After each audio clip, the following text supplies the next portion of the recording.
15واں پارہ سورہ بنی اسرائیل آیت نمبر 47 تا 48۔ اللہ تبارک و تعالی نے ان آیتوں میں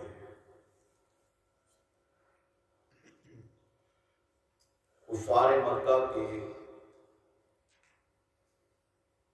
اس حربے کا ذکر کیا ہے کہ جس کو اپناتے ہوئے وہ اس کوشش میں تھے کہ محمد رسول اللہ صلی اللہ علیہ وسلم کی دعوت، آپ کا پیغام وہ مٹ جائے، زیر ہو جائے، مغلوب ہو جائے۔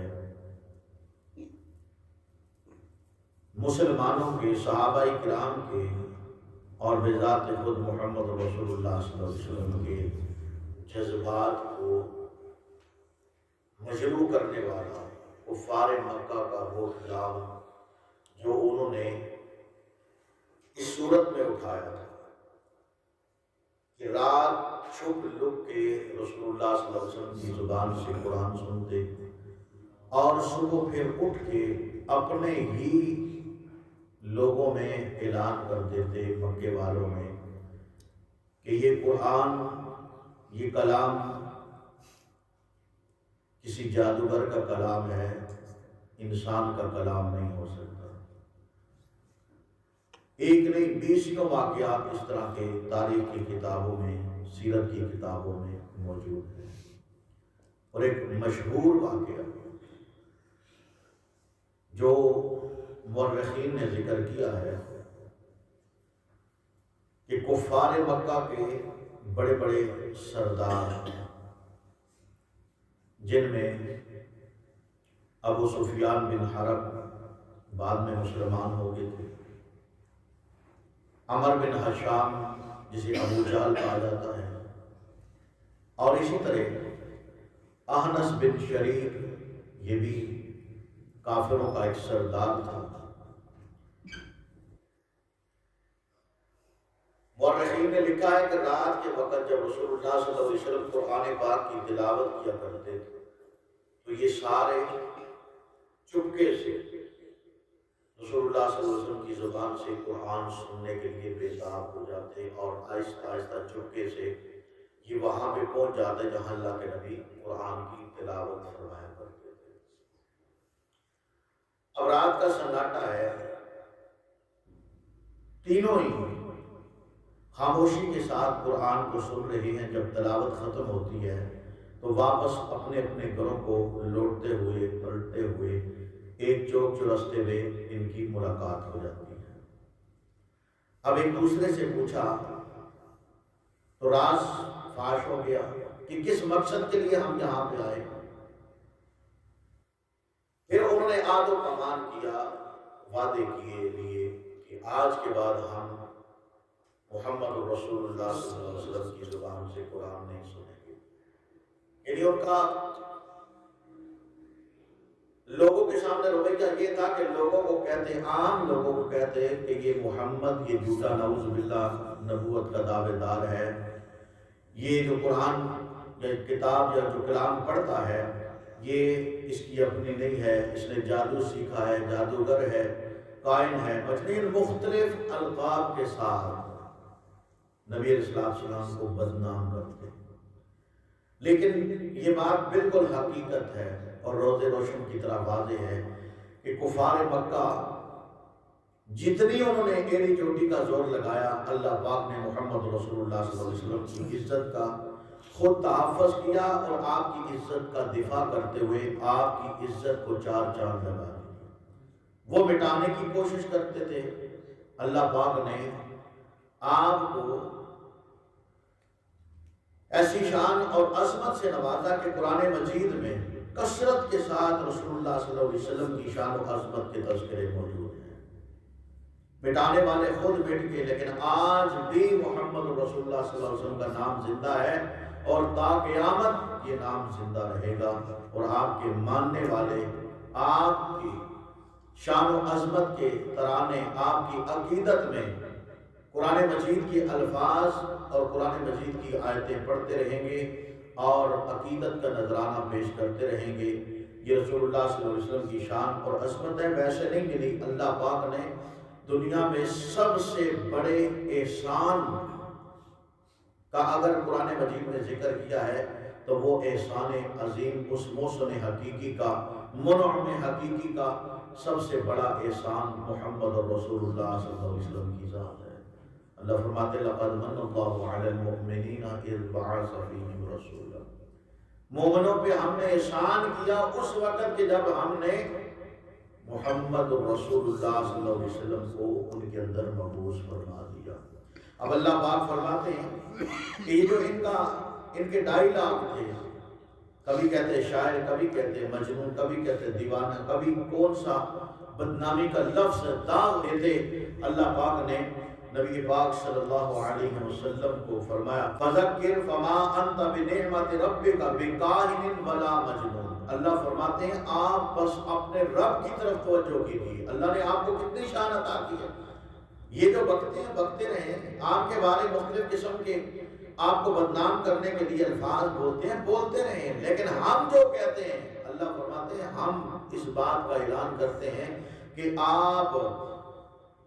نہ ہی مجنون ہیں اور نہ ہی آپ قائم ہیں، آپ اللہ کے بندے ہیں اور اللہ پاک نے آپ کو شان و عظمت سے نوازا، اس قدر شان و عظمت عطا فرمائی۔ فرمایا وما ارسلناک الا کافۃ للناس، ہم نے آپ کو تمام لوگوں کی طرف مبعوث کیا ہے۔ اور اسی طرح اللہ پاک نے دوسرے مقام پہ فرمایا سورہ اعراف کے اندر قل، اے محمد صلی اللہ علیہ وسلم آپ فرما دیجئے یا ایھا الناس، اے لوگو انی رسول اللہ الیکم جمیعا، میں تم سب کی طرف اللہ کا رسول بن کے آیا۔ یہ ویسے نہیں تمہیں ملے وما ارسلناک الا رحمۃ للعالمین، اللہ نے ویسے شان نہیں عطا کی۔ نبی علیہ السلام کا مقام حقیقت میں 1.25 لاکھ انبیاء میں سے سب سے بلند ترین مقام ہے۔ یہ تکابر کی بات نہیں ہے، لیکن اللہ کی دین ہے، اللہ فرماتے ہیں یہ رسول اور ان کے بعض کو اوپر فضیلت بھی ہم نے دی ہے۔ یہ فضیلت کی ڈگریاں تقسیم کرنے والی اللہ کی ذات ہے، وگرنہ ہم اپنے تائیں کسی نبی کا مقام گھٹا کے کسی کا بڑھا کے، یہ ہمارے ایمان کا حصہ نہیں ہے۔ ہمارے ایمان اس بات کے اوپر مضبوط ہے کہ ہر نبی شان و عظمت والا ہے، ہر نبی کا مقام بلند و بالا ہے، لیکن انبیاء میں سے جو ترتیب اللہ پاک نے شان و عظمت کی بیان کی ہے، تمام انبیاء میں سے سب سے اونچا مقام محمد الرسول اللہ صلی اللہ علیہ وسلم کا ہے۔ احادیث کو اگر بیان کیا جائے تو کثرت کے ساتھ احادیث ہیں، لیکن اللہ تبارک و تعالیٰ نے قرآن مجید کے اندر دلائل کے انبار لگا دیے نبی پاک صلی اللہ علیہ وسلم کی شان و عظمت کے بارے۔ اس لیے اللہ فرماتے ہیں وما ارسلناک الا کافۃ للناس، ہم نے سب لوگوں کی طرف آپ کو نبی رسول پیغمبر بنا کے بھیجا ہے۔ اب آپ لوگوں کو دعوت دیں، لوگوں کو سمجھائیں۔ فرمایا کہ جو سمجھ گیا اس کے لیے کامیابی ہے، اور جو نہ سمجھے گا، اللہ پاک نے قیامت کے دن کا ہلکا سا ایک منظر بیان کیا ہے۔ فرمایا قیامت کا دن ہوگا یوم یعص الظالم علی یدیہ یقول یا لیت اتخذت مع الرسول سبیلا، قیامت کا دن ہوگا کہ جو لوگ اللہ کے نبی کی بات کو تسلیم نہیں کرتے، یہ اپنے ہاتھ کے پوروں کو اپنے دانتوں کے نیچے چبائیں گے اور کہیں گے کاش کہ ہم نبی علیہ السلام کی، رسول اللہ صلی اللہ علیہ وسلم کی دعوت کو قبول کر لیتے۔ تو اللہ تبارک و تعالیٰ نے یہاں پہ انہی آیتوں کے تناظر میں کچھ اس مسئلے کو ہی واضح کیا ہے کہ نبی پاک صلی اللہ علیہ وسلم کے خلاف پروپیگنڈے کرنے والے وہ بذات خود اللہ پاک نے ان کو دنیا کے اندر بھی ذلیل کیا اور آخرت کے اندر بھی ذلیل ہوں گے، لیکن جنہوں نے نبی علیہ السلام کی دعوت کو تسلیم کر لیا، اللہ پاک نے دنیا آخرت میں ان کی عزت کو چار چاند لگا دیے۔ اللہ تبارک و تعالیٰ فرماتے ہیں نحن اعلم بما یستمعون به اذ یستمعون الیک، جب یہ لوگ باہور ہو کے کان لگا کے چھپ چھپ کے آپ کی باتوں کو سنتے ہیں، اور غور سے سننے کے بعد جو اپنے تائیں یہ فیصلے یا اپنے تائیں جو ان آیتوں کے بارے یا آپ کی کلام کے بارے جو سوچ رکھتے ہیں، اللہ فرماتے ہیں ہم ان کی تمام نقل و حرکت کو جانتے ہیں۔ فرمایا وَإِذْ هُمْ نَجْوَاهُمْ اور ان کی آپس میں سرگوشیاں کیا ہوتی ہیں؟ اذ یقول الظالمون ان تتبعون الا رجلا مسحورا، جب یہ آپس میں اپنے ماتحت افراد کو وہ گائیڈ کرتے ہیں تو کہتے ہیں کہ بھائی یہ محمد صلی اللہ علیہ وسلم یہ جادوگر ہے، اس کے اوپر جادو کیا ہوا ہے نعوذ باللہ، اس لیے تم نے اس کی بات تک نہیں سننی۔ رات ان کو اپنے تئیں سکون نہیں ہوتا، اٹھ کے رسول اللہ صلی اللہ علیہ وسلم کی زبان سے قرآن سنتے۔ اور مورخین نے لکھا ہے ایک رات کو جب انہوں نے آپس میں ملے، وعدہ کیا کہ آئندہ نہیں آئیں گے، اگلی رات پھر آگے بےتاب ہو کے ان کو قرآن سننے بغیر سکون نہیں آتا تھا۔ پھر تیسری رات وہی معاملہ ہوا۔ تو اس لیے قرآن پاک بذات خود ایک پرتاثیر کتاب ہے۔ بڑی بڑی آپ دیکھیں کہ واقعات قرآن مجید کے متعلقہ ہیں کہ قرآن کو سن کے لوگ مسلمان ہوئے۔ صحابہ اکرام میں سے حضرت عمر رضی اللہ تعالیٰ کی مثال دیکھ لیں کہ یہ صحابہ اکرام قرآن مجید بذات خود پرتاثیر ہے۔ جب اس کی تلاوت کی جاتی ہے تو اس کے حروف کے ایک ادائیگی کا انداز جو ہے، جو یہ قرآن اگرچہ کسی کو سمجھ آئے یا نہ آئے،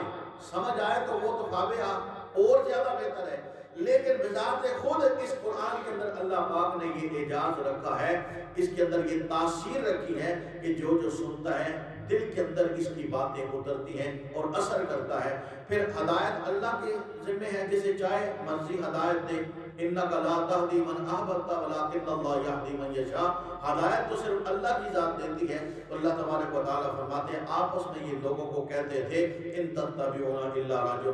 رجلا مسحورا، تم جادوگر کے پیچھے اس کی باتیں مانتے ہو، یعنی پہلے ہی ان کو باخبر کر دیتے کہ اس کی بات میں جادو ہے، اس کے قریب نہیں جانا، اس کی بات کو نہیں سننا۔ انظر کیف ضربوا لک الامثال، اللہ فرماتے ہیں دیکھو یہ تمہارے متعلق ہے محمد صلی اللہ علیہ وسلم